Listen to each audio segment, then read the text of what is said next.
Ici Londres. Veuillez écouter tout d'abord quelques messages personnels.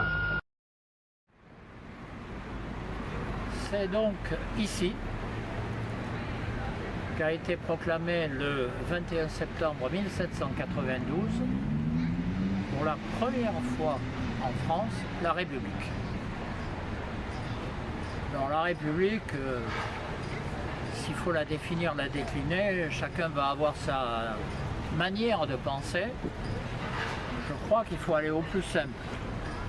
La République, c'est l'idée qu'il existe un peuple libre.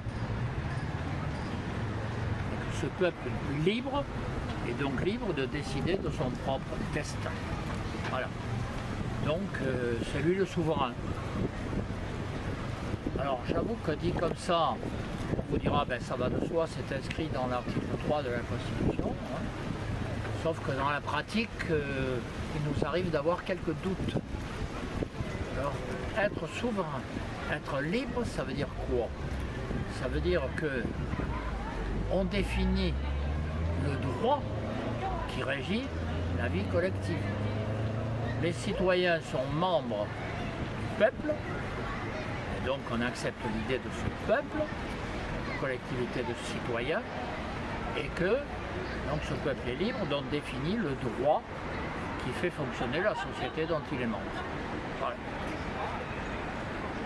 Il est bien évident aujourd'hui que cette définition pose problème par rapport à la réalité, car le droit qui est en théorie défini par le peuple et par ses représentants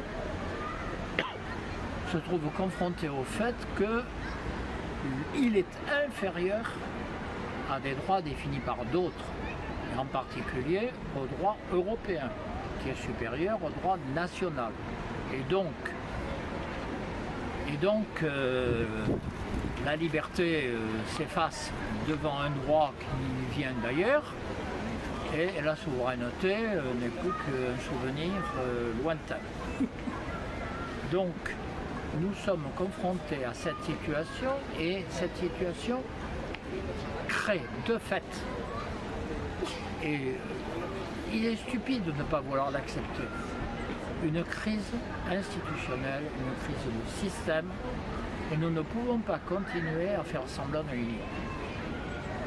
Nous sommes dans une crise institutionnelle. Cette crise institutionnelle ne peut être résolue que si on revient, c'est pour ça qu'il est bon que nous fassions cette réunion au jour anniversaire, 21 septembre, de la Première République. On ne peut le résoudre que si on revient aux éléments fondamentaux de la République, et en particulier au fait qu'il existe un peuple, et que ce peuple est libre, et donc c'est à lui de décider s'il veut pouvoir continuer un droit venu d'ailleurs, empiéter sur son propre droit, c'est-à-dire sur sa liberté. C'est pour cela que nous demandons un référendum dans lequel le peuple décidera s'il veut que le droit européen soit supérieur au droit national ou pas. Nous insistons là-dessus, et je crois qu'il faut à minimum que les citoyens soient convaincus de l'importance de la chose. Ensuite, nous créerons et nous voulons créer le débat là-dessus. Il ne nous appartient évidemment pas de trancher, il appartiendra au peuple de le faire, encore faut-il que la question soit posée. Et il est bien que nous rappelions cette importance aujourd'hui, 21 septembre 2025. 25.